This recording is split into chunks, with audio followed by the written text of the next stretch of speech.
अर्घं नमः ॐ अर्घं नमः ॐ अर्घं नमः ॐ अर्घं नमः ॐ अर्घं नमः ॐ अर्घं नमः ॐ अर्घं नमः ॐ अर्घं नमः ॐ अर्घं नमः ॐ अर्घं नमः ॐ अर्घं नमः ॐ अर्घं नमः ॐ अर्घं नमः ॐ अर्घं नमः ॐ अर्घं नमः ॐ अर्घं नमः।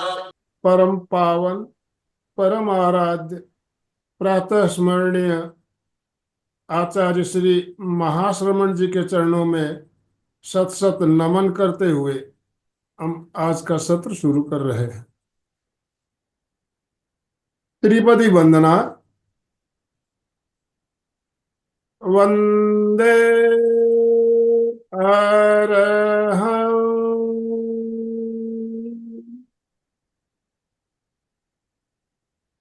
वंदे गुरु परम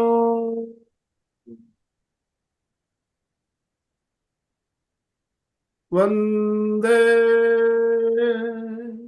सत्यं।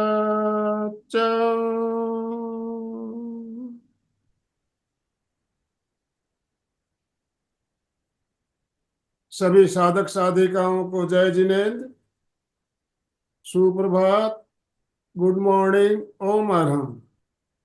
बंधुओं और बहनों, एक बहुत ही शानदार विषय लेकर आज हम आपके साथ जुड़ रहे हैं। अरहम की अर्हता। अरहम बीज मंत्र के बारे में हम हमेशा बात करते रहते हैं, तो उसकी क्या विशेषता है उसके बारे में हम जानेंगे। और आज हमारा मार्गदर्शन करने के लिए सूरत से जानी मानी प्रशिक्षिका रेणु जी वैद हमारे साथ जुड़ी है, और हमारी कोऑर्डिनेटर अलका जी शाखला और राजू डांगे सर भी हमारे साथ जुड़े हुए हैं।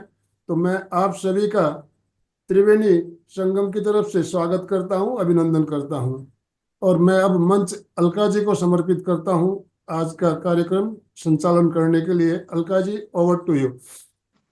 गुड मॉर्निंग, जय जिनेन्द्र। एक बार सभी हाथ ऊपर करें और रिलैक्स रिलैक्स एंड रिलैक्स। पहले सबकी नींद उड़ाओ। जो ध्यान करके आए वो तो जगे हुए हैं, कुछ लोग अभी जुड़े हैं, उनके लिए एक बार हाथ ऊपर। ओम अरहम ओम अरहम ओम अरहम ओम अरहम ओम अरहम ओम अरहम ओम अरहम ओम अरहम ओम अरहम ओम अरहम ओम अरहम। तो सबका स्वागत, सुस्वागतम सुस्वागतम। और बहुत नर्विश, जैसे आनंद भाई जी ने बोला, बिल्कुल वैसे ही, क्योंकि अरहम शब्द कितना इम्पोर्टेंट है उसके बारे में मुझे बताने की जरूरत नहीं है, क्योंकि हमने काफी सेशन अरहम पे ले चुके हैं। मोदी सर से लेके सब लोग अरहम के बारे में इतनी मस्त सुंदर बातें बताते हैं। तो एक मंत्र हमें बहुत कुछ दे सकता है। तो मंत्र की ताकत और पावर तो है ही, और मंत्र की पावर की ताकत, उसके साथ एक अच्छा वक्ता मिलना और एक अच्छे सारे श्रोता मिलना, वाह! ये भी एक त्रिवेणी संगम है, और बहुत सुंदर त्रिवेणी संगम। कुछ हमारे रेणु जी वक्ता है, वो नोटबुक वगैरह लेके बैठ जाते हैं और नियमित रोज ज्वाइन करते हैं। और दूसरी बात, कुछ हमारा पॉइंट रह गया तो वो बोलते आज आपका ये पॉइंट रह गया, मतलब इतने अलर्ट भी रहते हैं। तो ऐसे वक्ताओं के सबसे मेन स्वागत करते हुए आपको, परसों ही जब कनक बरमेचा का लेक्चर हुआ था तो पता चला था कि सूरत में कितने डायमंड है, और आनंद भाई जी ने भी बोला था कि हर टाइम एक चमकते हुए डायमंड सामने आते। वैसे रेणु जी भी हमारे सूरत में एक प्रेक्षा फाउंडेशन का चमकता हुआ एक उभरता सितारा है, कहूँ तो कोई अतिशयोक्ति नहीं है। जैसे ही जुड़ी है तब से वो इतनी अपनी गति प्रगति करते करते आगे बढ़ रही है। और हमारे जो एग्जाम्स होते हैं, और लेवल 1 लेवल 2, और ये एग्जाम में टॉप आना, सब भारत में नंबर 1 पाना, ये भी बहुत बड़ी बात है। और हमारी क्लास का सारा आयोजन लोगों को लेवल 1 लेवल 2 के लिए मार्गदर्शन करना, चलाना, क्लासेस वगैरह, ये सबका रेणु जी के ऊपर दायित्व है। और अपना दायित्व बहुत ही बखूबी से निभाने वाले सूरत के हमारे रेणु जी का मैं बहुत सहर्ष स्वागत करती हूँ। सतत पढ़ना ये इनकी विशेषताएं है, और हर टाइम कुछ नहीं ऐसा पॉइंट मस्त दे देते कि लोग सुनते ही पढ़ते वाह खुश हो जाते। ये बहुत सुंदर बात बताई है। वैसे हमारे राजू भाई डांगे, उनके बारे में तो रेणु जी जितना बताओ उतना कम है। पूरा जॉब करना, इतनी सारी डिग्रियां है इनकी कि मुझे कभी कभी लगता है कि ये पीएचडी वगैरह वगैरह कितना सारा जॉब करते हुए कैसा किया हुआ है। ऐसे सारे सारे यहाँ जुड़े वो एक अलग टाइप के व्यक्तित्व है। आनंद भाई जी को तो हम देखते तो आश्चर्य लगता है कि सुबह 5 बजे से लगे रहते हैं तो एकदम। और सबसे बड़ी बात एडिट करना, यूट्यूब को एडिट करना और उसको फिर सबको भेजना बहुत मेहनत का काम होता है। और ये रोज डे टू डे नहीं हो सकता है। हम 4 दिन करेंगे, 8 दिन करेंगे, फिर लूज पड़ जाए। पर आनंद भाई जी नॉन स्टॉप सब काम करते। तो सबकी तरफ से रेणु का स्वागत करते हुए राजू भाई को मैं आमंत्रित करूंगी कि वो रेणु जी का परिचय दे और कार्यक्रम के लिए उनको आमंत्रित करे। राजू भाई डांगे। धन्यवाद अलका जी, धन्यवाद। बहुत ही अच्छा इंट्रोडक्शन। तो त्रिवेणी संगम में मैं राजू डांगे आप सभी का हार्दिक हार्दिक स्वागत करता हूं।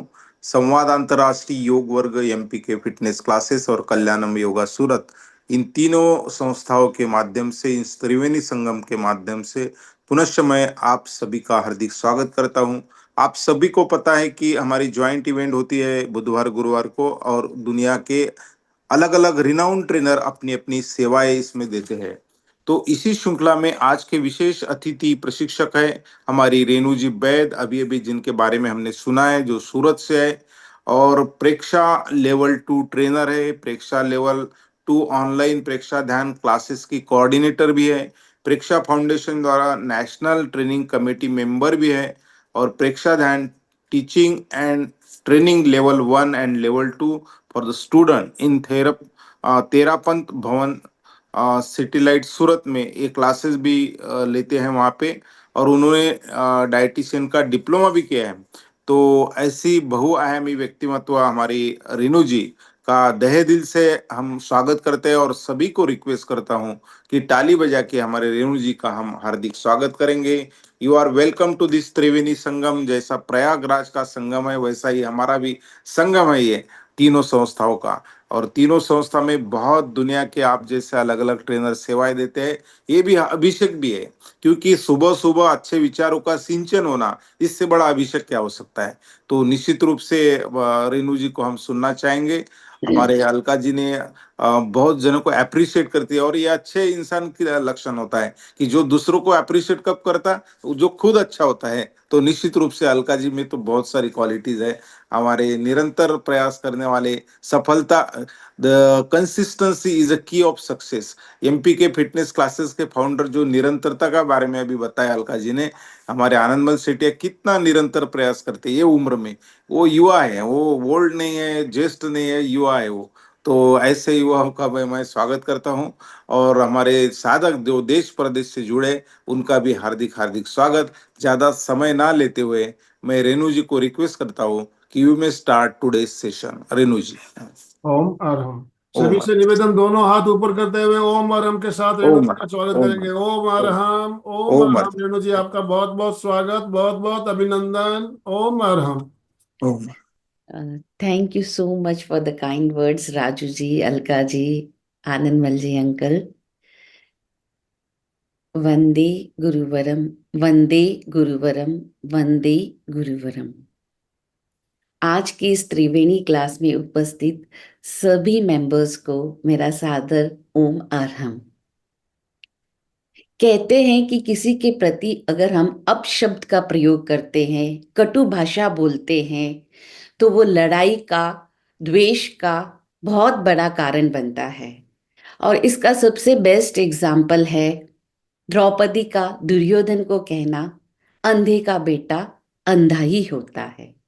और इसका परिणाम क्या हुआ हम सब जानते हैं, महाभारत। तो कहने का तात्पर्य ये है कि शब्द हमें बहुत प्रभावित करते हैं। एक शब्द है, कहते हैं शब्द शब्द में इतना अंतर, मतलब इतना ये होता है कि एक शब्द हमारे औषधि का काम करता है तो एक शब्द हमारे दिल पे चुभ जाता है। तो शब्द को संभालिए, बोलिए, शब्द के हाथ न पांव, एक शब्द करे घाव, एक शब्द करे औषधि। तो शब्दों में बहुत ताकत होती है, शब्द हमें बहुत प्रभावित करते हैं। और मंत्र क्या है? मंत्र भी शब्दात्मक ही है। तो इन मंत्रों में, इन शब्दों में बहुत ताकत होती है। तो आज हम थोड़ा सा पहले मंत्र के बारे में जान लेते हैं कि मंत्र क्या होता है। तो मंत्र का सरल परिभाषा ये है कि मननात् त्रायते इति मंत्र, यानी जो हमें त्राण दे, जो हमारी रक्षा करे, वो होता है मंत्र। आचार्य श्री महाप्रज्ञ जी के अनुसार मंत्र एक प्रतिरोधात्मक शक्ति है, मंत्र एक कवच है, मंत्र एक चिकित्सा है। मंत्र की एक परिभाषा ये हो सकती है कि शब्दों की प्रभावक रचना या विशेष संयोजन, उसे हम मंत्र कह सकते हैं। मंत्र का शाब्दिक अर्थ होता है गूढ़, मनन, रहस्य। इस तरह से ये मंत्र की परिभाषा है।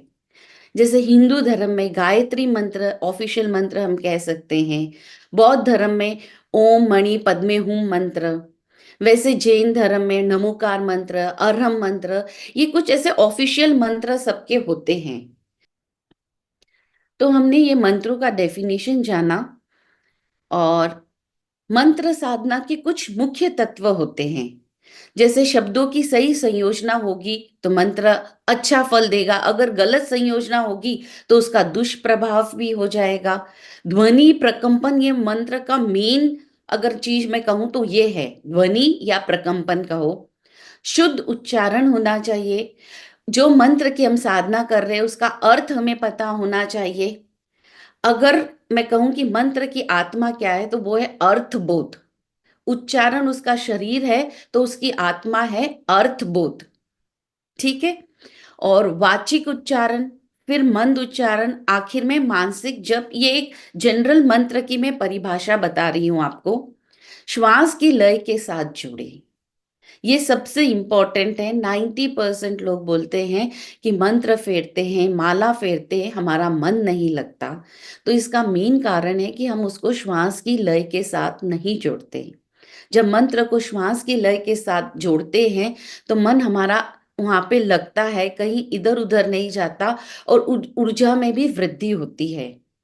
कहते हैं कि सैनिक जब मार्च पास्ट करते हैं तो ब्रिज आता है तो उन्हें कई बार अपना वो कदम ताल रोकना पड़ता है, क्योंकि वो एक लय से चलते हैं, मार्च पास्ट करते हैं। तो ब्रिज आ गया तो उन्हें कई बार वो रोकना पड़ता है।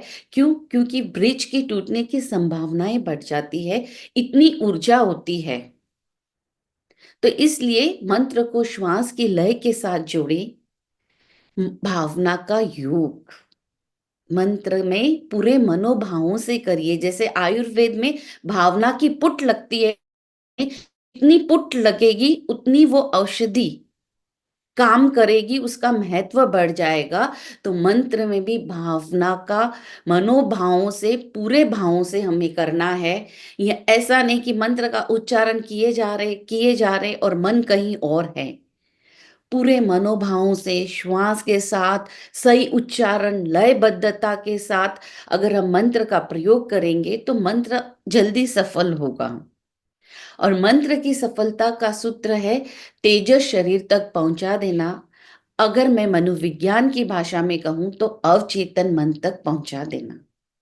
जब हम स्थूल उच्चारण करते हैं, जैसे बोल रहे हैं हम मंत्र को, तो क्या होता है, उसके वाइब्रेशन, उसके प्रकंपन हमारे स्पाइनल कॉर्ड और ब्रेन तक ही पहुंचते हैं। लेकिन जैसे जैसे मंत्र का सूक्ष्म उच्चारण हम करते हैं, मानसिक जप करते हैं, तो वो हमारे तेजस शरीर, जो सूक्ष्म शरीर है, वहां तक पहुंच जाता है। फिर तेजस शरीर से जो प्राण धारा निकलती है वो मंत्र को और शक्तिशाली बना देती है। फिर जो भी हमारी बीमारियां हैं, स्वभाव में परिवर्तन है, जो भी रोग हम ठीक करना चाहते हैं, वे जल्दी ठीक होने लगते हैं। क्योंकि बीमारी के लिए, चिकित्सा के लिए, संकट निवारण के लिए, भौतिक सिद्धियों के लिए, सबके लिए अलग अलग मंत्र होते हैं। अगर आपको पढ़ाई में आगे बढ़ना है तो सरस्वती मंत्र है, धन चाहिए तो लक्ष्मी मंत्र है, सबकी अलग अलग उपयोगिता है। लेकिन जहाँ हम आध्यात्मिक बात की करते हैं तो हमारा उद्देश्य सिर्फ होता है कर्मों को क्षीण करना, कर्मों को क्षय करना। ये हमारा मुख्य प्रयोजन होता है। अब मंत्र साधना की विधि, जनरल विधि है कि एकांत पवित्र स्थान में बैठे, पूर्व अथवा उत्तर दिशा में आपका मुख होना चाहिए। प्रयास करें निश्चित समय निश्चित स्थान पे आप बैठे डेली। चैतन्य केंद्र का चुनाव बहुत इंपॉर्टेंट है, क्योंकि ये हमारी शक्ति के ये केंद्र हम कह सकते हैं। रंगों का चुनाव भी बहुत इंपॉर्टेंट है, क्योंकि रंग भी हमें बहुत प्रभावित करते हैं, हमारे मन को, हमारे व्यवहार को, हमारे हेल्थ को, सबको रंग बहुत प्रभावित करते हैं। मंत्र में कोई भी ध्यान साधना आप करे चाहें, निरंतरता, कंटिन्यूटी होनी चाहिए और लंबे समय तक होनी चाहिए। ऐसा नहीं कि एक महीना अच्छा लगा, कर लिया, फिर छोड़ दिया, फिर शादी में कहीं चले गए तो छूट गया, या घूमने चले गए तो छूट गया। नहीं, जैसे खाना हमारा कैसे रिचुअल है, same thing with the mantra और ध्यान। It should be ritual, it should be part and parcel of our life. और विशिष्ट मंत्र की साधना करनी है तो कोई चारित्र आत्मा है, साधु संत है, या कोई जानकार अनुभवी व्यक्ति है, उसके मार्गदर्शन में ही करना चाहिए, ताकि उसके प्रोज एंड कॉन्स आपको पता हो, उसकी प्रॉपर विधि आपको पता हो, उसको किस तरह से आगे बढ़ाया जाए आपको पता हो। लेकिन जो जैसे नमस्कार महामंत्र है या और मंत्र है, अरहम मंत्र है, वो आप कर सकते हैं, लेकिन विशिष्ट साधना के लिए आपको किसी जानकार व्यक्ति से ही करना चाहिए। अब हम आते हैं हमारे आज के टॉपिक अरहम पे।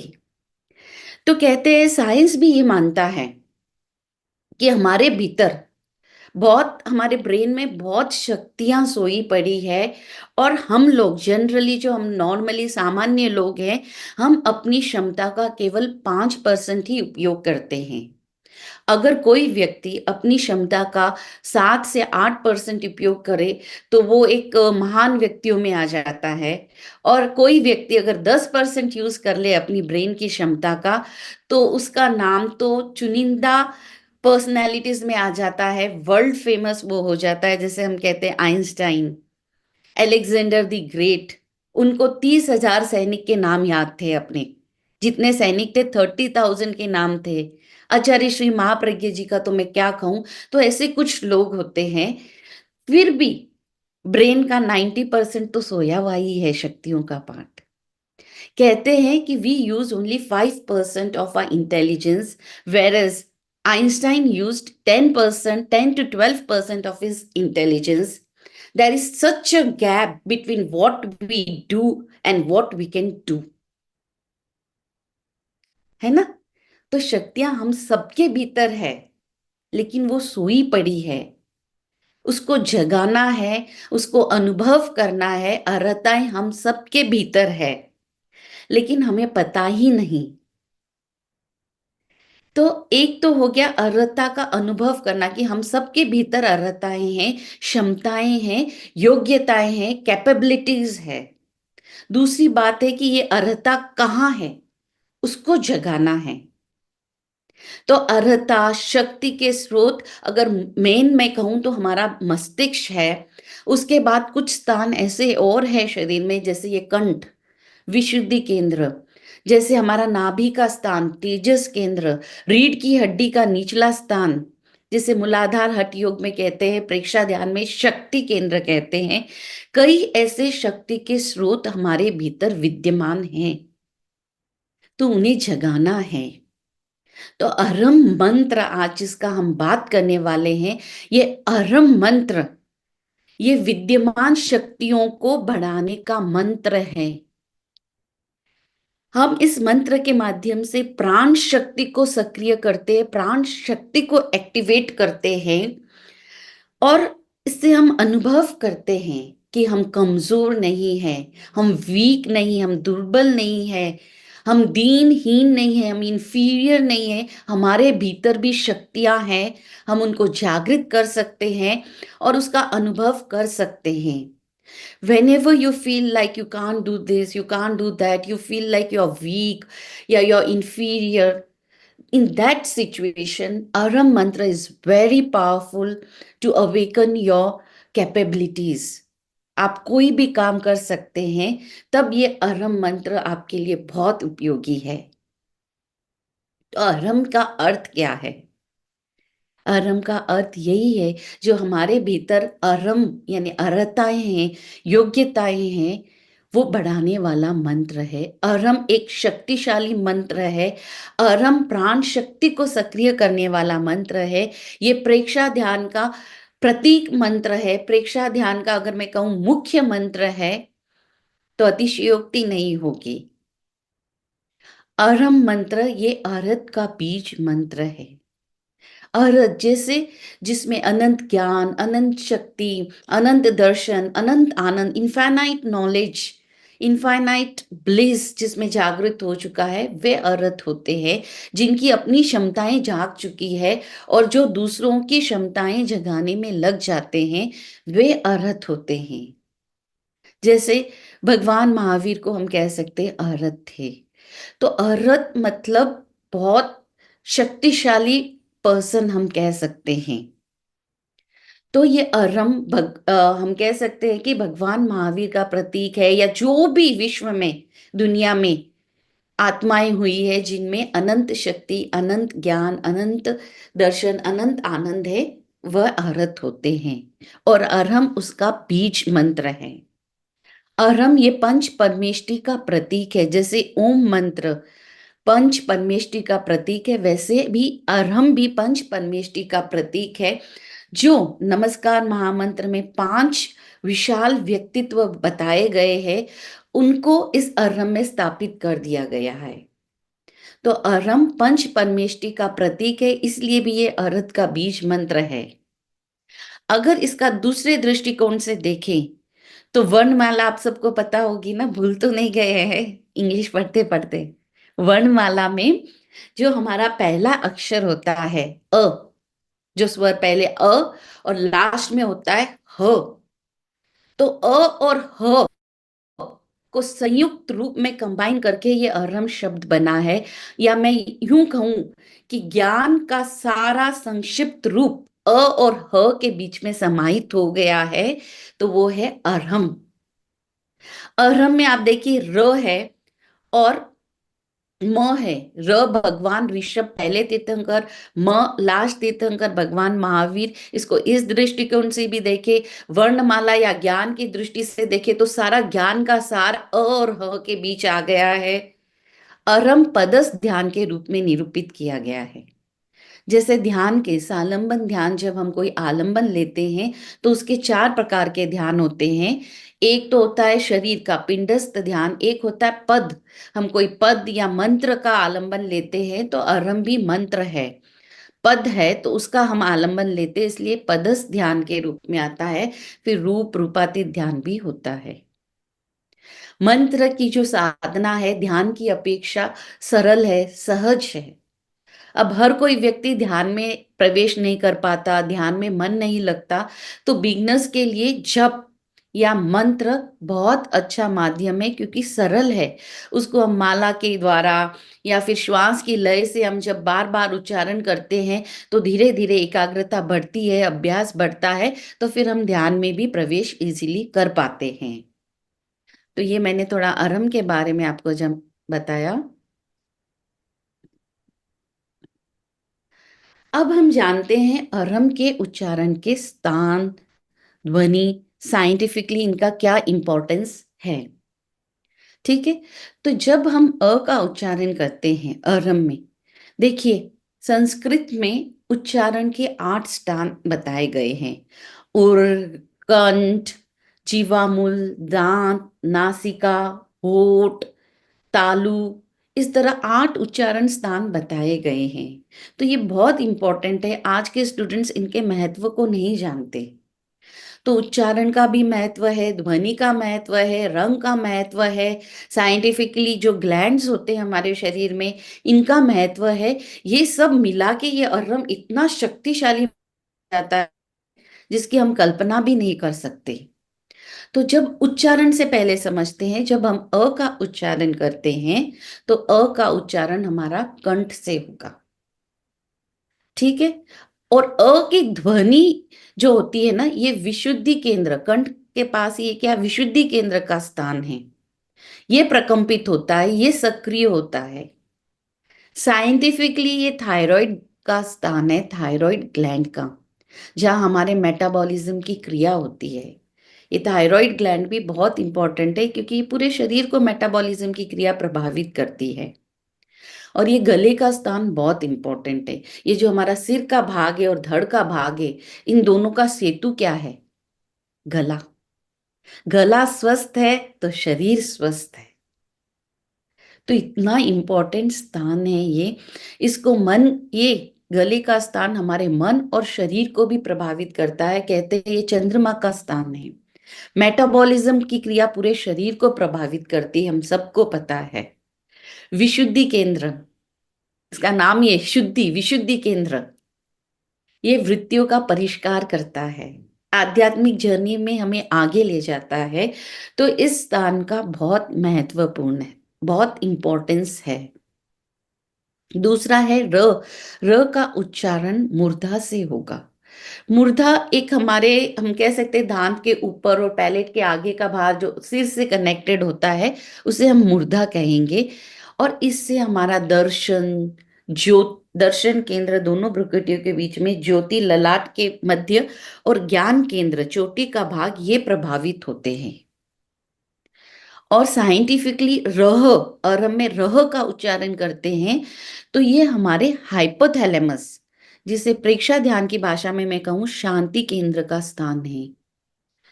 तो ये शांति केंद्र कहते हैं हृदय परिवर्तन का स्थान है।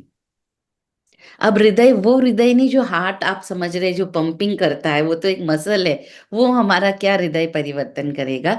हृदय परिवर्तन का मतलब भावों में परिवर्तन लाता है। हृदय परिवर्तन का स्थान जो ये हमारा यहाँ पे होता है ना, तो इसको हम कह सकते हैं कि ये भी बहुत इंपॉर्टेंट स्थान है। ये हाइपोथैलेमस, हम कह सकते हैं कि नर्वस सिस्टम, एंडोक्रीन सिस्टम का कनेक्शन पॉइंट है। अगर मैं अध्यात्म भाषा में कहूँ तो ये हमारे स्थूल और सूक्ष्म शरीर का संगम बिंदु है। हाइपोथैलेमस को साइंटिफिकली हम कहेंगे मास्टर ऑफ मास्टर ग्लैंड। तो इसका बहुत इंपॉर्टेंस, एक एक इसके वर्ण, एक एक शब्द उच्चारण का महत्व है। ह का उच्चारण अगेन कंठ से होगा, फिर ये विशुद्धि केंद्र को शक्ति संपन्न बनाएगा। म का उच्चारण होगा होंठ से, ठीक है। म यानी बिंदु की ध्वनि से होठ स्थान एवं हमारा ब्रेन प्रकंपित होता है। तो कहते हैं ये म जब बिंदु का स्थान है, ये हमारे ब्रेन और होठ वाले स्थान को ये प्रभावित करता है। इसके आगे इसका भी इंपॉर्टेंस हम आगे जानेंगे, होठ के स्थान का भी। क्योंकि ये जो होठ का, चलिए अभी बता दें, होठ का स्थान है, ये हमारा उदान प्राण का स्थान है। 5 प्राण बताए गए हैं, प्राण, समान, उदान, व्यान और अपान। उसमें एक प्राण है हमारा ये उदान प्राण। ये उदान प्राण कहते हैं सिद्धियां देने वाला है, सिद्धियां देने वाला ये प्राण होता है। तो यहाँ पे अगर हम ये म का उच्चारण करते हैं तो ये सिद्धियां देने वाला प्राण है, इतना इंपॉर्टेंट है। जैन रामायण में तो यहाँ तक कहा है एक कवि ने, इसकी राम ध्वनि का उच्चारण मीमांसा करते हुए कहा है स्पिरिचुअली, कि जब हम रा का उच्चारण करते हैं तो हमारा मुख खुलता है। जहाँ जैसे हम र का यहाँ उच्चारण करेंगे तो मुख खुला रहेगा, तो पाप है वो बाहर निकल जाते हैं। फिर क्वेश्चन आया, अगर पुनः भीतर प्रवेश कर जाए तो क्या करना? तो कहा गया म का उच्चारण करते हैं तो हमेशा होठ बंद रहना चाहिए। तो म ये कपाट का द्वार, मतलब कपाट का काम करता है, जिससे जो पाप है भीतर न जाए। कितना अच्छा कवि ने एक आध्यात्मिक रूप इसको दे दिया है। र के उच्चारण में मुंह खुला रहेगा ताकि पाप बाहर चले जाए, म के उच्चारण में होठ बंद रहेंगे ये वॉल्व का काम करता है, कपाट का काम करता है, ताकि भीतर वो वापिस प्रवेश न करे। ध्यान में भी हमारे होंठ बंद रहने चाहिए, मौन में भी हमारे होंठ बंद रहने चाहिए, जब हम म का उच्चारण करते हैं तो भी हमारे होंठ बंद रहने चाहिए। नाद, जो फिर लास्ट में नाद होता है, गुंजन होती है, उससे हमारा ज्ञान केंद्र सक्रिय होता है, हमारे न्यूरॉन्स एक्टिवेट होते हैं, हमारी ब्रेन की जो सोई हुई शक्तियां हैं वो जागृत होती है। जैसे मैंने कहा, शक्ति का मेन मूल स्रोत है हमारा ब्रेन, हमारा मस्तिष्क। सारे जो शक्तियों के जो जो शक्तियां हैं उनके केंद्र हमारे ब्रेन में बने हुए हैं। तो एक एक केंद्र, एक एक शक्तियां वो जागृत होती है।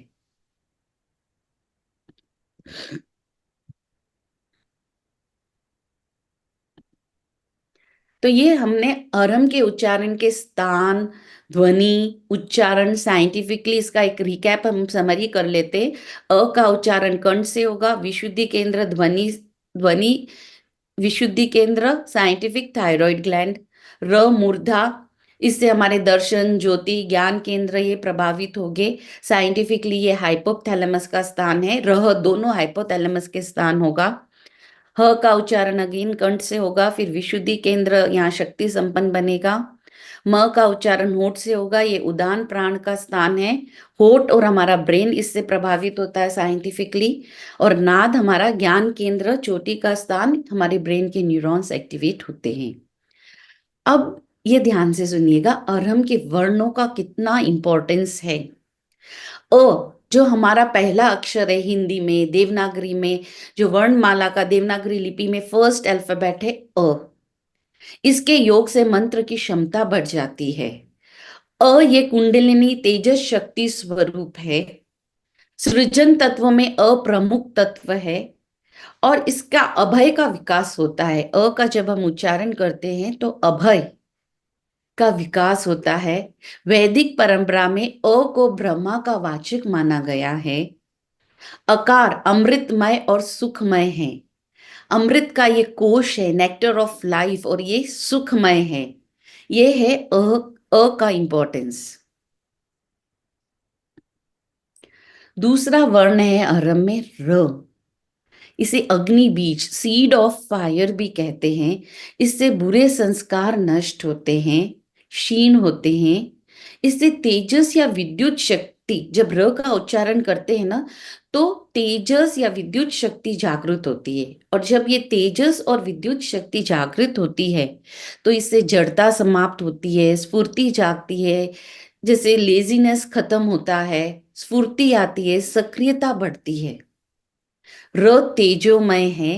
र का जो वर्ण है ये ओज, शक्ति, तेज, सामर्थ्य का वाचक है। तो बहुत इंपॉर्टेंट है ये र वर्ण। अब आते हैं थर्ड वर्ण ह। ये सबसे, इसको महाप्राण वर्ण कहा गया है क्योंकि ये प्राण शक्ति का उद्बोधक है। ह, जिस भी मंत्र में ये ह जुड़ जाता है वो बहुत पावरफुल मंत्र बन जाता है। और र और ह जुड़ जाता है तो मैं क्या कहूं, अरम में र भी है और ह भी है, तो इतना शक्तिशाली ये अरम मंत्र है। ह आकाश बीज है। 5 तत्व बताए गए हैं, पृथ्वी तत्व, अग्नि तत्व, वायु, आकाश, अग्नि, ये 5 तत्व बताए गए, जल तत्व। उसमें आकाश बीज, जो आकाश तत्व ये अंतिम तत्व होता है और उसका बीज मंत्र होता है ह। योग शास्त्र में कहा है कि कोई कोई वर्ण हमारे कुछ कुछ बॉडी पार्ट्स को, स्पेसिफिक बॉडी पार्ट्स को प्रभावित करते हैं, लेकिन ह एक ऐसा वर्ण है जो हमारे पूरे शरीर को प्रभावित करता है। और इसका स्थान क्या है? आकाश तत्व का स्थान कंठ। तो ये मेटाबॉलिज्म, थायराइड ग्लैंड का स्थान है और ये थायराइड ग्लैंड मेटाबॉलिज्म की क्रिया का स्थान है। और मेटाबॉलिज्म हमारे पूरे शरीर को प्रभावित करती है। तो जिस मंत्र में हकार का प्रयोग होता है वो बहुत शक्तिशाली बन जाता है। आप देखेंगे बौद्ध बुद्धिस्ट में भी ह का ये बहुत, हुम का बहुत प्रयोग करते हैं। हमारे यहाँ भी आप देखिए अरहम या नमस्कार मंत्र में भी ह वर्ण काफी आता है। तो जहां भी यह ह, रीम, राम प्रयोग होते ह और र वो बहुत शक्तिशाली बन जाते हैं, क्योंकि वो प्राण शक्ति को सक्रिय करते हैं। वृत्ति परिष्कार करने के लिए मैंने जैसे कहा, इसका उच्चारण इंपॉर्टेंट है। आनंद का प्रतीक, जब कभी आप उदास होते, दुखी होते हैं, तो कोई आपको हंसाए, तो आप कैसे हंसेंगे? हा हा हा, ह ह ह। आनंद का प्रतीक है ये, तो इतना इसका इंपॉर्टेंस है। लास्ट है बिंदु और नाद। जो म है बिंदु, और नाद जो गुंजन लास्ट में हम अनुभव करते हैं, जिस ये बिंदु का जैसे इंडिपेंडेंटली हम प्रयोग नहीं कर सकते, लेकिन जिस वर्ण के साथ ये बिंदु जुड़ जाता है, उसकी शक्तियां बहुत बढ़ जाती है। तो इसके उच्चारण से एक लयबद्धता आती है। आप खाली अर का उच्चारण करेंगे तो लयबद्धता नहीं आएगी। वहीं जब आप अरहम अरहम अरहम उच्चारण करेंगे तो एक लयबद्धता आएगी। इससे उसका प्रभाव बहुत बढ़ जाता है। इस लयबद्धता से चैतन्य केंद्र जो हमारे होते हैं वो जागृत होते हैं। हठ योग में इन्हें चक्रास कहा गया है। और जैसे मैंने कहा, होठ से उच्चारण होने वाला म उदान प्राण का केंद्र है, उदान सिद्धियां देने वाली प्राण शक्ति है। म एक झंकार है, इससे हमारे ज्ञान तंतु जो ब्रेन में न्यूरॉन्स है वो एक्टिवेट होते हैं। बिंदु और नाद से सूक्ष्म, सटल और अति सूक्ष्म तरंगे तरंगित होती है, वो बहुत प्रभावशाली होती है। मकार ये मोह, अटैचमेंट सहित कर्म समूह को, जो कर्म समूह है, कर्म को नाश करने वाला होता है। तो ये इंपॉर्टेंट है बिंदु और नाद का।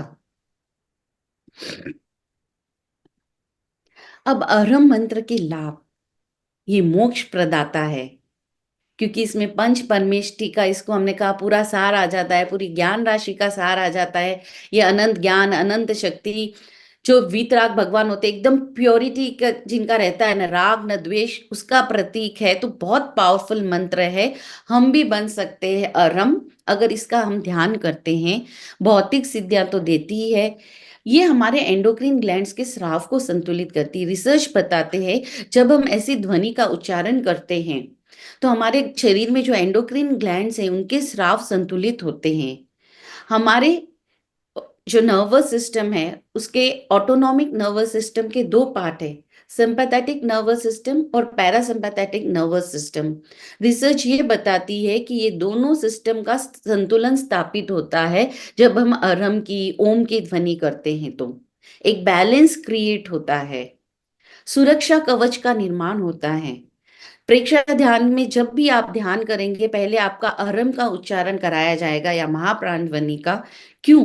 क्योंकि हम भारी शक्तियों से, नेगेटिव एनर्जी से बहुत प्रभावित होते हैं।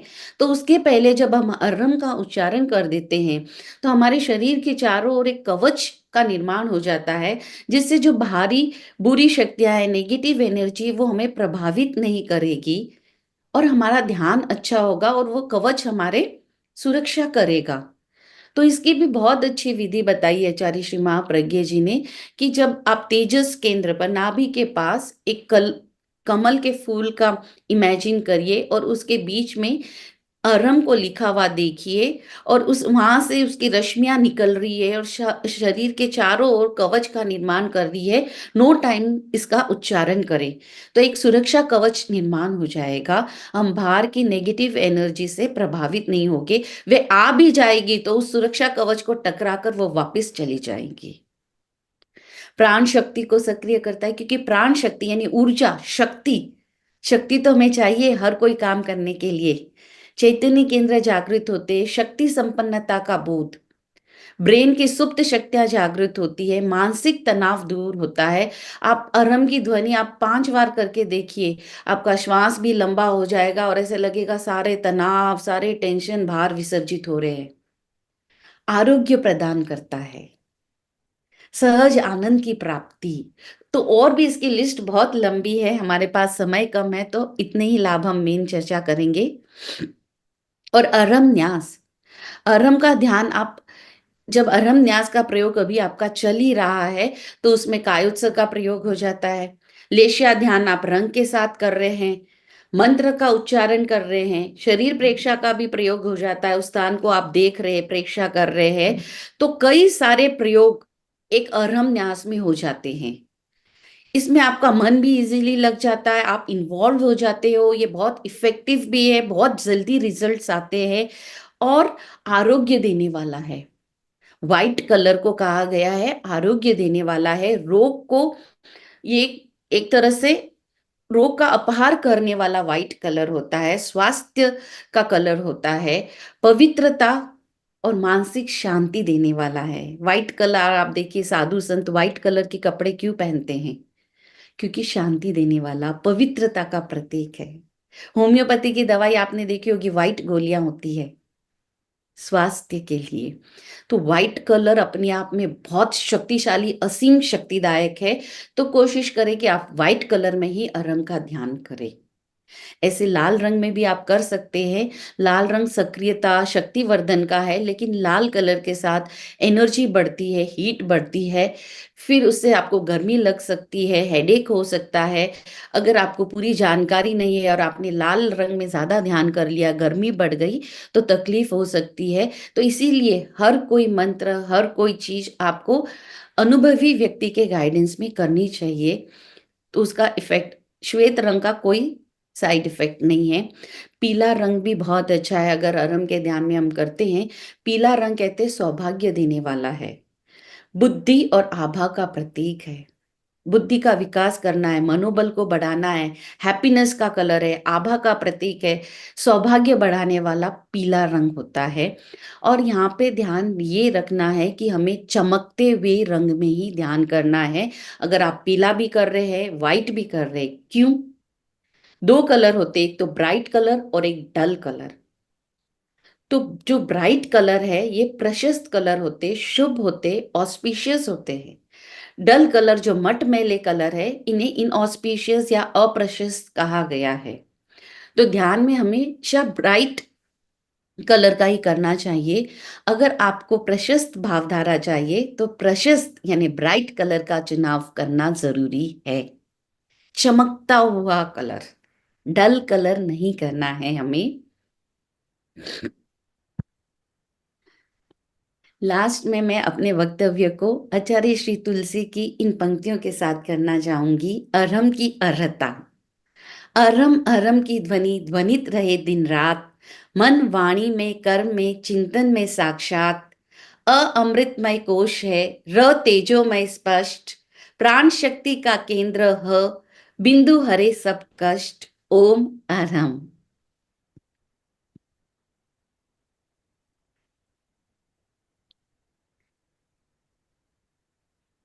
अब हम जानकारी हमने थ्योरी की ले ली, पहले ज्ञान फिर आचार। तो ज्ञान हमने जान लिया, लेकिन ज्ञान तब तक वो जब तक आचरण में नहीं आएगा तब तक वो पूरा काम नहीं करेगा। तो ज्ञान के बाद हमारा प्रैक्टिकल जरूरी होता है। तो हमने इतना सुना है, ये सब चीज अब हम ध्यान करेंगे तो आपको पता चलेगा कि आप ध्यान कर रहे हैं, तो एक एक चीज को आप फील करेंगे कि ये केंद्र है, यहाँ उच्चारण हो रहा है, या अरहम का क्या वर्ण का इम्पोर्टेंस है। तो चलिए हम प्रैक्टिकल करते हैं। सभी ध्यान के लिए तैयार हो? हम थैंक 15 मिनट का प्रयोग करेंगे, तो सावधान। देखिए, सुनने से तो एक बार मस्तिष्क झंकृत होगा, अच्छा भी लगेगा, लेकिन जब तक अभ्यास या प्रयोग नहीं करेंगे ना, तो परिवर्तन नहीं आएगा। तो हमें अभ्यास करना है, ठीक है? तो आंखें कोमलता से बंद, ध्यान मुद्रा का चुनाव, ज्ञान मुद्रा अथवा वीत मुद्रा, वीतराग मुद्रा। लेफ्ट हैंड नाभि के नीचे, राइट हैंड ऊपर। और जिस भी आसन में आप कंफर्टेबल बैठ सकते हैं 15 मिनट, उस आसन का चुनाव करें। आंखें कोमलता से बंद।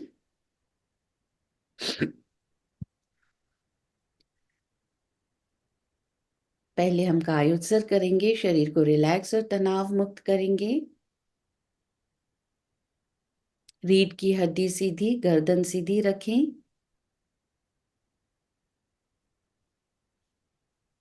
पूरे शरीर को स्थिर, शिथिल और तनाव मुक्त करें। प्रतिमा की भांति अडोल रहे, हलन चलन न करे।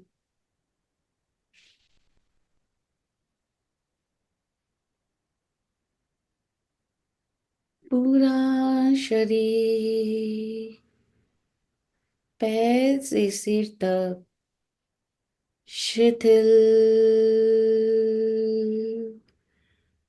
हो जाए।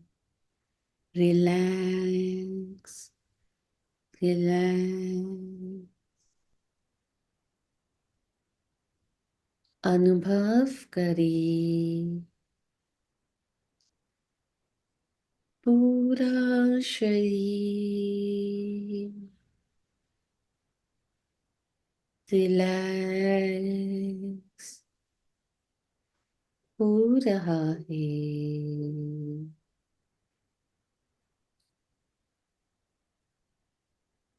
शिथिल हो रहा है।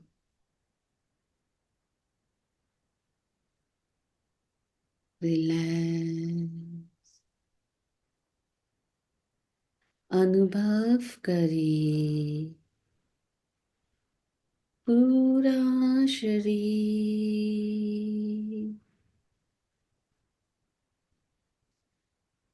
रिलैक्स हो गया है।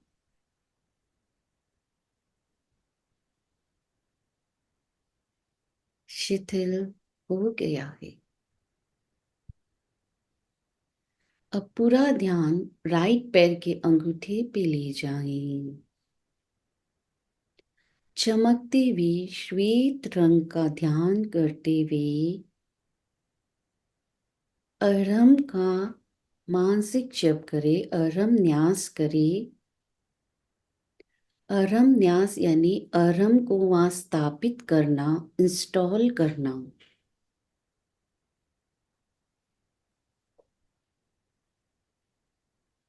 मानसिक जप यानी बंद आंखों में अरहम को प्रकाशमय श्वेत रंग में लिखा हुआ देखे।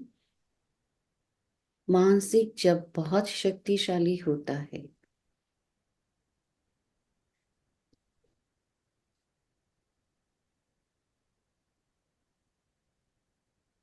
इसी प्रकार अपने चित्त को पूरे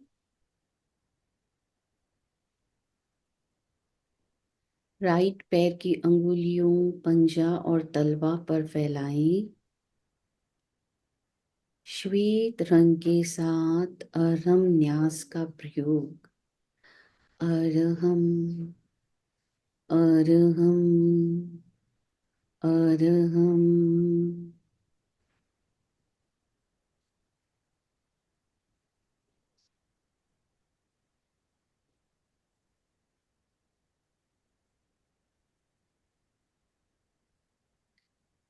पिंडली, घुटना और सातल पर चित्त को फैलाएं।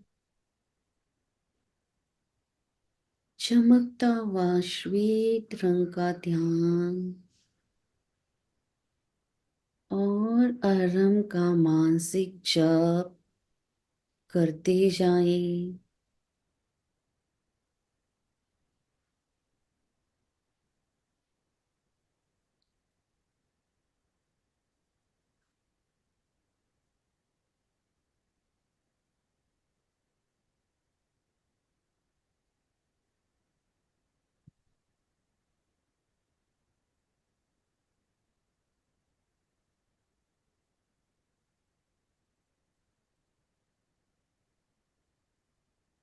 इसी प्रकार पूरे लेफ्ट पैर के अंगूठे से लेकर कटी भाग तक चित्त को फैलाएं।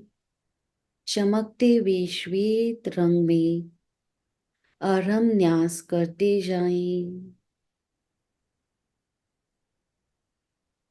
पूरे लेफ्ट पैर के अवयव पे अरहम न्यास। और फिर निर्विचारिता का अनुभव, निर्विचार हो जाए।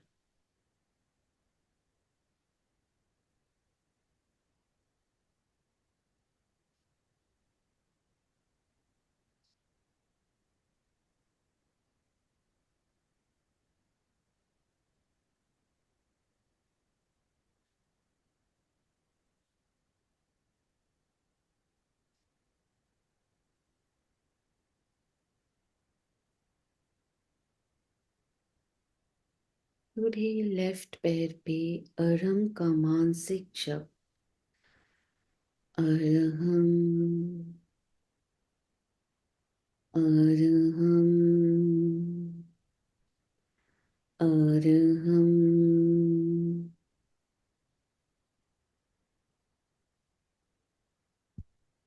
इसी प्रकार पेडू का पूरा भाग, पेट के भीतरी अवयव, छाती का पूरा भाग, यहाँ पर चित्त को ले जाए, पूरा ध्यान यहाँ ले जाए। चमकते हुए श्वेत रंग का ध्यान करें और अरहम न्यास करें। मानसिक जप करें अरहम का।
पीठ का पूरा भाग, अब अपने चित्त को पीठ के भाग पे ले जाएं।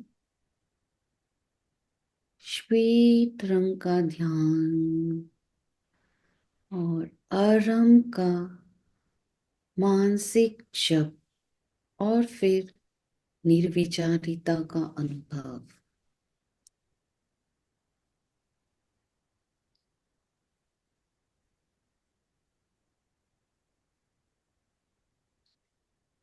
से पीठ पे अरहम न्यास, अरहम को स्थापित करें। चमकते हुए श्वेत रंग का ध्यान।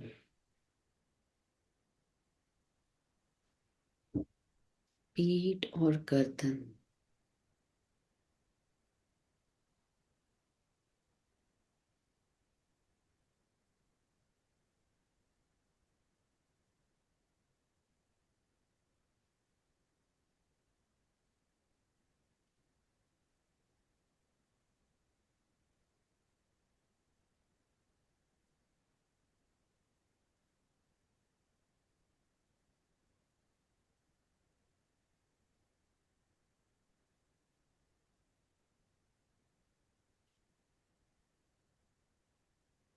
अब पूरा ध्यान राइट हैंड पे, राइट हैंड के अंगुलियां से लेके कंधे तक चमकते हुए श्वेत रंग का ध्यान और अरहम का मानसिक जप।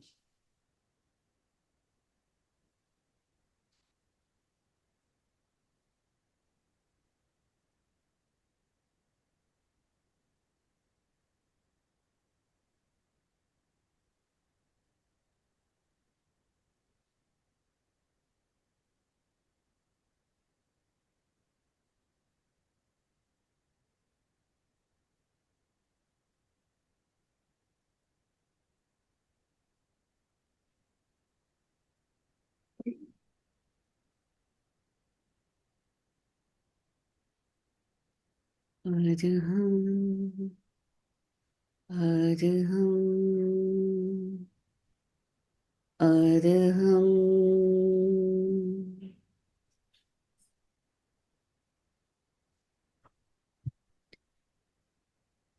अनुभव करते जाएं, आप अरहममय होते जा रहे हैं।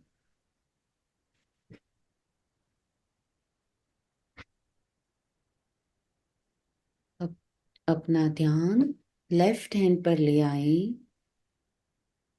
पूरे लेफ्ट हैंड पर श्वेत रंग का ध्यान और अरहम न्यास।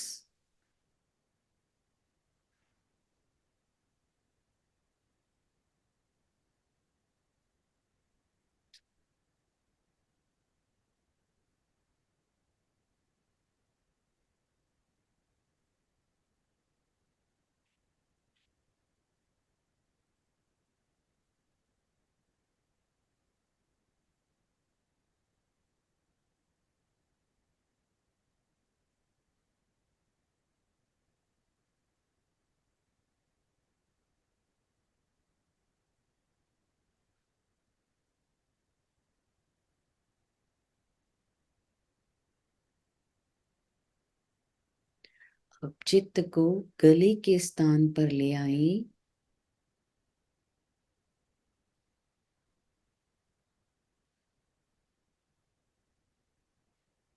इसी प्रक्रिया को दोहराएं। श्वेत रंग अरहम न्यास।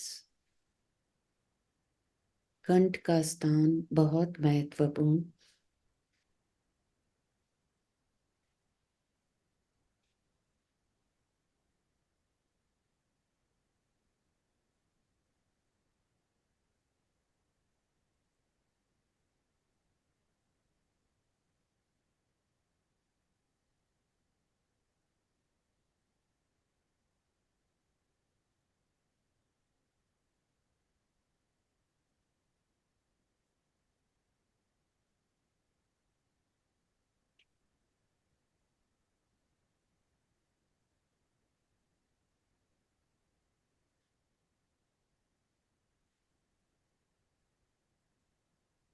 अब चित्त को चेहरे के और मुंह के अंदर के भाग पर फैलाएं। टूटी होंठ, मुंह का पूरा अंदर का भाग, कपोल, नाक, कनपट्टियां, आंख, मस्तिष्क, पूरे मस्तिष्क पर फैलाएं। आगे पीछे चमकते हुए श्वेत रंग का ध्यान करें और अरहम का मानसिक जप करें। अरहम अरहम अरहम।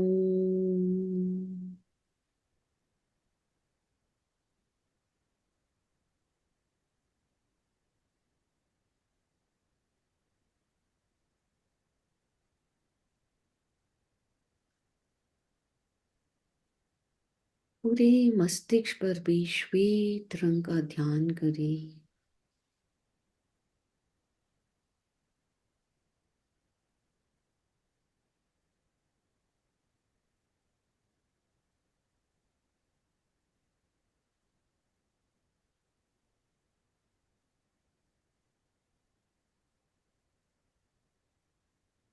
अब पैर के अंगूठे से सिर तक चित्त को ले जाएं। नीचे से ऊपर, ऊपर से नीचे एक दो बार घुमाएं।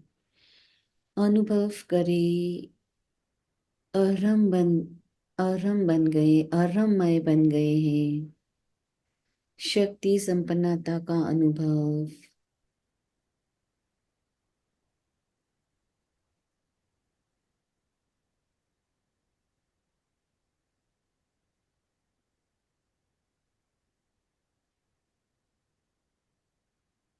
अब शरीर के चारों ओर चमकते हुए श्वेत रंग का के प्रवाह का अनुभव करें। शरीर के चारों ओर चमकते हुए श्वेत रंग के प्रवाह का अनुभव करें।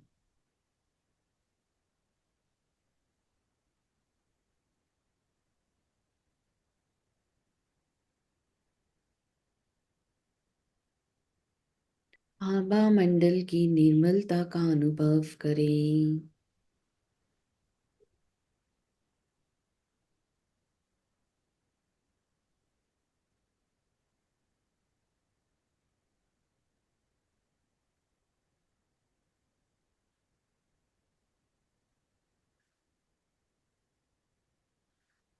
शक्ति संपन्नता, आनंद, शांति का अनुभव करें।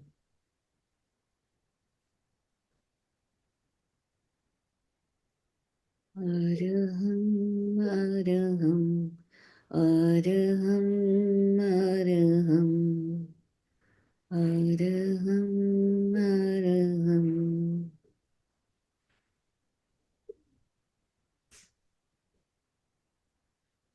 अनुभव करें अरहममय बनते जा रहे हैं।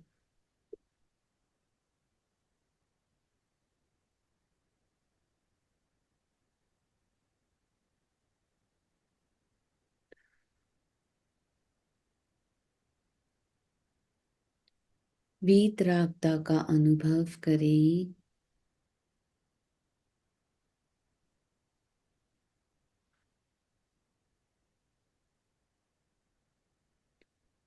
अब 2-3 लंबे श्वास ले, प्रयोग से वापस आएंगे।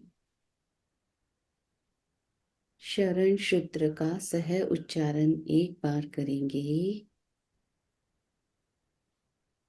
अरहन्ते शरणं पवचामि, सिद्धे शरणं पवचामि, साहू शरणं पवचामि, केवलीपन्नतं धम्मं शरणं पवचामि।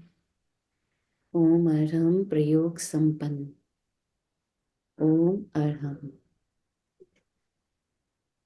ओम अरहम। बहुत ही सुंदर प्रयोग अभी हमने छोटा सा प्रयोग किया अरहम न्यास का। तो बंधुओं और बहनों, मंत्रों में कितनी शक्ति होती है इसके बारे में जाना, और विशेष रूप से अरहम बीज मंत्र के बारे में हमने जाना। जैसा कि अभी रेणु जी ने बताया, वाचिक और मानसिक दो प्रकार से हम मंत्र का उच्चारण करते हैं। वाचिक मंत्र का अपना महत्व होता है, मानसिक मंत्र का अपना महत्व होता है। जब हम ध्यान की बात करते हैं तो ध्यान में मानसिक मंत्र को ज्यादा प्रमुखता दी जाती है। और हमारा देश देखिए, बहुत सी संस्कृतियां हमारे देश में प्रचलित है। अलग अलग संस्कृति, सनातन हो चाहे हिंदू हो बौद्ध हो, उसमें बहुत से हमारे मांगलिक अनुष्ठान भी होते हैं। तो मांगलिक अनुष्ठान में मंत्रों का प्रयोग वाचिक होता है और सामूहिक भी किया जाता है। तो सामूहिक का अपना महत्व होता है। आज कोई पूजा पाठ होती है, शादी ब्याह होते हैं, जन्म नामकरण होता है, और मंदिरों में भी मंत्रों का उच्चारण होता है। तो वहाँ उच्चारण वाचिक होता है। और आवाज भी बुलंद होनी चाहिए। कहते हैं कि बुलंद आवाज में उच्चारण होना चाहिए जहाँ सामूहिक होता है वहाँ पे। और अभी तो प्रयागराज में अभी महाकुंभ चल रहा है, वहाँ तो दिन भर रात भर मंत्रों का उच्चारण सुनाई दे रहा होगा। जगह जगह सब साधु संत इकट्ठे हैं, सब जगह मंत्रोच्चार हो रहा है। तो मंत्रों की महिमा कितनी है हम जानते हैं। अब मंत्रों का जो उच्चारण, हम इसका अनर्थ भी हो सकता है। मंत्रों के द्वारा विनाश भी किया जा सकता है। इसका हमने कई बार, मैंने अपने खुद अनुभव किया हुआ है। मैंने जो मानसिक उच्चारण होते हैं वो बहुत ज्यादा महत्वपूर्ण होते हैं। और मानसिक उच्चारण के द्वारा मैंने रक्तबाण, अग्निबाण इनका प्रयोग होते हुए देखा है मैंने अपनी लाइफ में।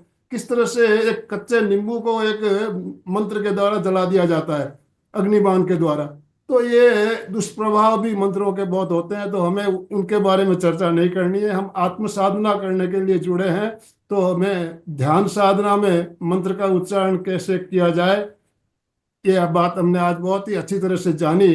अब आज का जो हमारा सेशन चला, इसके संबंधित कोई प्रश्न हो आपके मन में, जिज्ञासा हो, तो आप हैंड राइज करेंगे तो आपको ऑप्शन दिया जाएगा। ये शशि जी, शशि जी अनम्यूट कीजिए अपने आप को। जय जिनेन्द्र जी, जय बहुत ही सुंदर आज का सेशन रहा। बहुत बहुत धन्यवाद मैम। मेरे 2 क्वेश्चन है मैम। पहला क्वेश्चन है कि जब हम ये ध्यान शुरू करते हैं तो हम राइट साइड से ही क्यों शुरू करते हैं? यस। और दूसरा क्वेश्चन ये है कि हम नीचे से ऊपर स्टार्ट करते हैं। कुछ लोग कहते हैं कि वे हमने ऊर्ध्वगामी बनना है इसलिए हम नीचे से ऊपर करते हैं, लेकिन कुछ कहते हैं कि ज्ञान शक्ति तो ऊपर है, ऊपर की शक्ति हमारे अंदर प्रवेश करेगी तो हमें ऊपर से नीचे, तो इसमें थोड़ा सा डाउट है। देखिए, कोई भी बात हम एकांत दृष्टिकोण से सही या गलत नहीं कह सकते हैं ना, अनेकांत का दृष्टिकोण भी यहाँ काम करता है। राइट पैर से इसलिए स्टार्ट करते हैं क्योंकि हमें, जो हम प्रेक्षा ध्यान की बात कर रही हूँ मैं उसका बता रही हूँ, तो हमें आचार्य श्री महाप्रज्ञ जी ने सब जगह राइट पैर से ही कहा है। तो वो एक कहीं से स्टार्ट करना है तो राइट पैर से ही करते हैं, और कई बार हम राइट हैंड का बोलते हैं ना कि ज्यादा यूज करते हैं, कुछ भी कारण रहा होगा, तो इसका ऐसा है कि कहीं से विधि स्टार्ट करनी है तो राइट पैर से स्टार्ट किया गया है। और इसका साइंटिफिकली भी कुछ कारण हो सकता है, बट मेरे यही ध्यान में है। दूसरा है कि नीचे से ऊपर क्यों ले जाते हैं, क्योंकि नीचे से ऊपर हमें शक्ति का ऊर्ध्वारोहण करना है, जैसे आपने कहा। और कई बार जब हम ध्यान करते हैं अरम का, कायोत्सर का, अगर हम ऊपर से चालू करते हैं तो मस्तिष्क रिलैक्स हो जाता है। तुरंत ब्रेन में किया, ब्रेन रिलैक्स, तो ब्रेन आपको नींद आ जाएगी, तो फिर ध्यान में आप आगे नहीं बढ़ोगे, क्योंकि ब्रेन रिलैक्स हुआ तो नींद आने की चांसेस कई गुना बढ़ जाते हैं।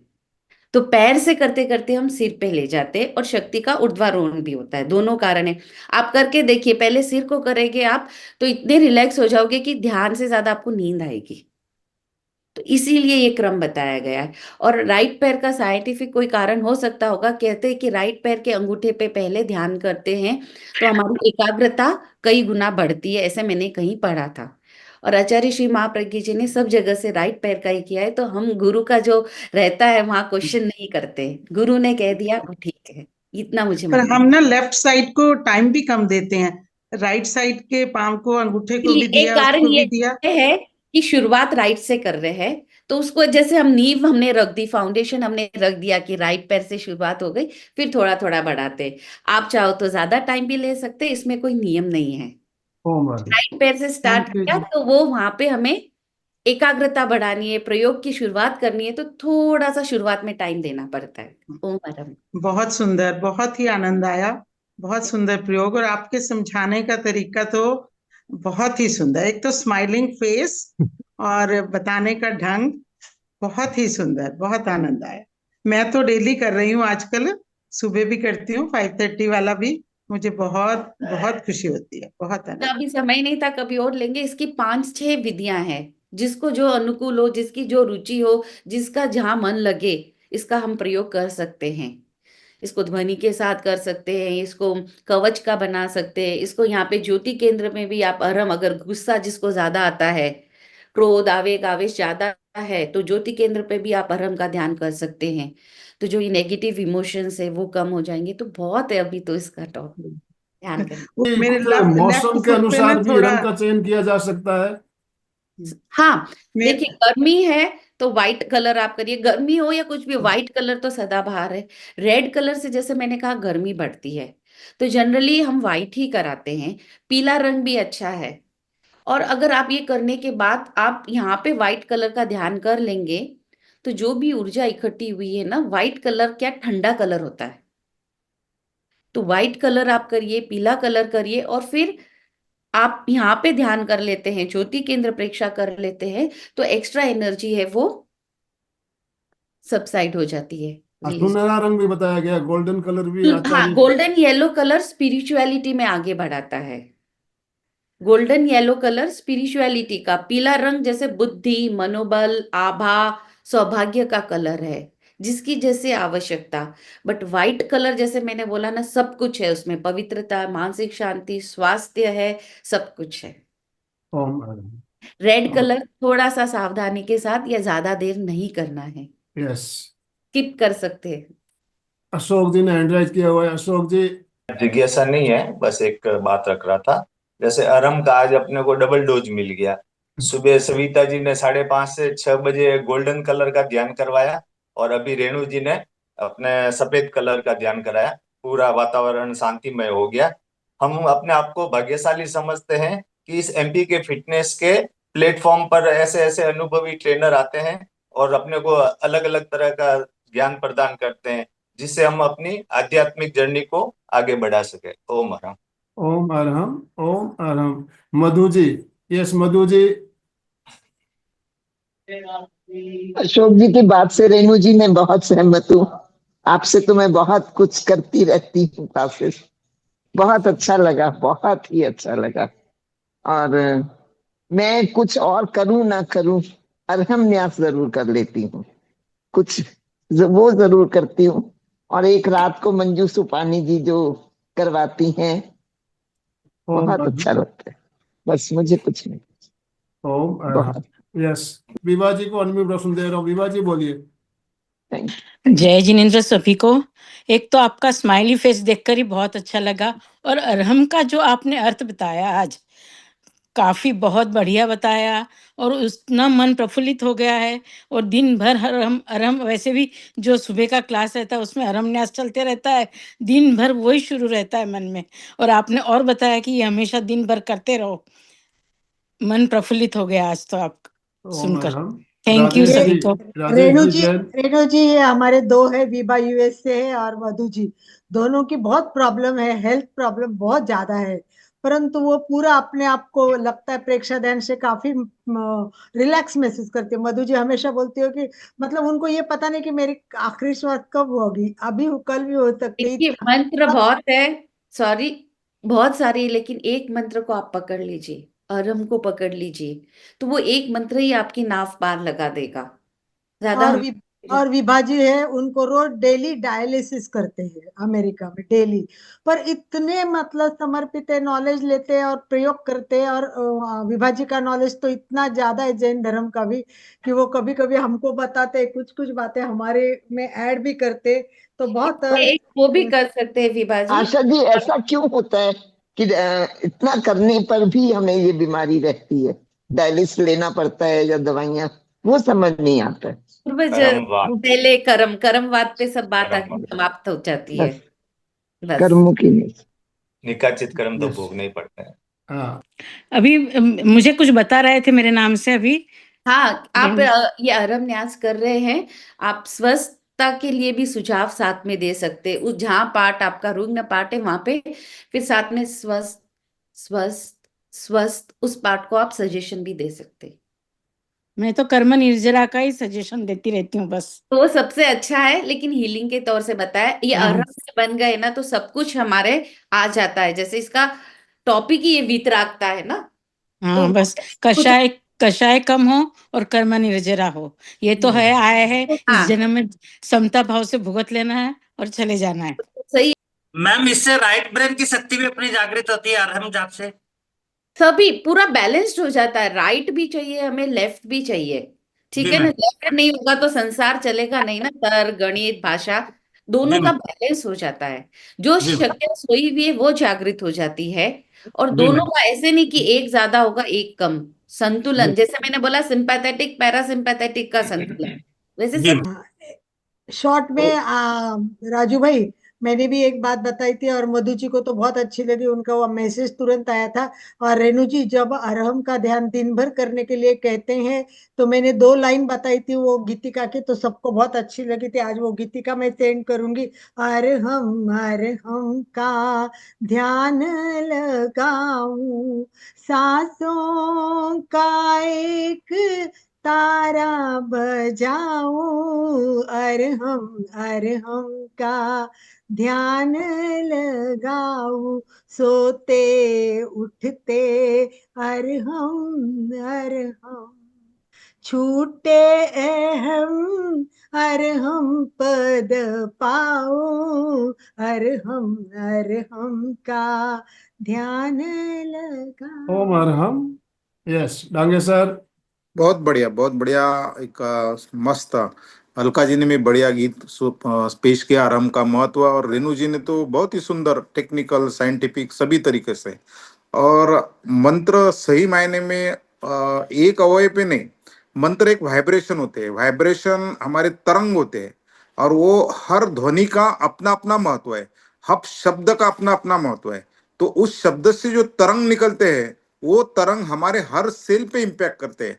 हमारा जो शरीर है पूरा पेशी से कोशिकाओं से बना है, और हर कोशिकाओं को वाइब्रेशन एक अलग इम्पैक्ट करता है। इसीलिए शरीर का कौन सा भी ऐसा अवयव नहीं है जिसपे मंत्र का इम्पैक्ट होता नहीं। इसलिए शारीरिक, मानसिक, आध्यात्मिक और भावनात्मक, इमोशनल, ये चारों फैक्टर पे उसका असर होता है। आध्यात्मिक प्रगति करना है तो भी मंत्र की जरूरत है, शारीरिक प्रगति डेवलपमेंट करना है तब भी मंत्र की जरूरत है, आपको शांति होना है तो भी मानसिक शांति के लिए मंत्र की जरूरत है, आपको भावनात्मक स्ट्रांग होना है तब भी मंत्र की जरूरत है। इसीलिए मंत्र जीवन में बहुत महत्वपूर्ण है, बहुत। इसके अगिनत फायदे हैं।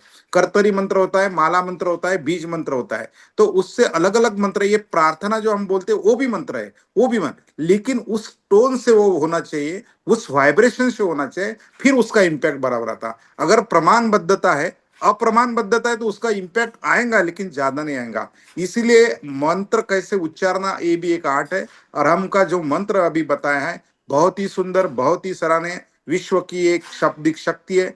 एक हमारे हठ योगा में योगा प्राणायाम नादानुसंधान ना बताया, नादानुसंधान, तो नाद का क्या महत्व है, वो नाद का महत्व अगर जानना है तो ये मंत्र के द्वारा ही आपको उसका इम्पैक्ट लगेगा। रेणु जी, अगेन कॉन्ग्रेचुलेशन, बहुत बहुत धन्यवाद। With the smiling face you deliver the your speech, it's very impactful. बहुत बहुत धन्यवाद, कॉन्ग्रेचुलेशन। ओम अरहम।